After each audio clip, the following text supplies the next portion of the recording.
సర్కారు వారి పాట మూవీ తర్వాత వస్తున్న మూవీ కావడం, అలాగే త్రివిక్రమ్ మహేష్ బాబు కాంబోలో 13 సంవత్సరాల తర్వాత వస్తున్న సినిమా కావడంతో గుంటూరు కారం మూవీపై అంచనాలు ఎక్కువగానే ఉన్నాయి. ఇప్పటికే రిలీజ్ అయిన గ్లిమ్స్ సాంగ్ ఆకట్టుకోగా గుంటూరు కారం నుండి ఒక ఓరమాస్ సాంగ్ రాబోతుంది అని చెబుతూ వస్తున్నారు. ఆ సాంగ్ కి సంబంధించి ప్రోమో రిలీజ్ అయింది. ఆ ప్రోమో ఎలా ఉందో ఈ వీడియోలో మనం మాట్లాడుకుందాం. ఆ కుర్చీని మడత పెట్టి అంటూ మొదలయ్యే ఈ సాంగ్ ప్రోమోలో మహేష్ శ్రీలీల ఓరమాస్ స్టెప్ తో చెలరేగిపోయారని చెప్పాలి. యూట్యూబ్ లో ఒక పెద్ద ఆయన వాడిన పాపులర్ పదాన్ని తీసుకుని ఈ సాంగ్ లో వాడారు. అదే ఆ కుర్చీని మడత పెట్టి అనే పదం.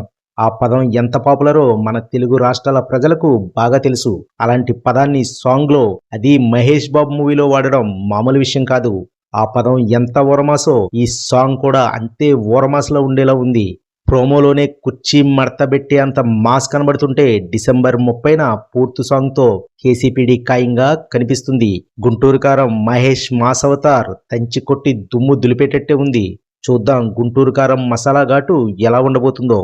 ఈ వీడియో మీకు నచ్చినట్లయితే లైక్ చేయండి, షేర్ చేయండి, ఛానల్ని సబ్స్క్రైబ్ చేయండి. టైం ఉంటే కామెంట్ చేయండి, వినండి ఛానల్ని సపోర్ట్ చేయండి. Thank you.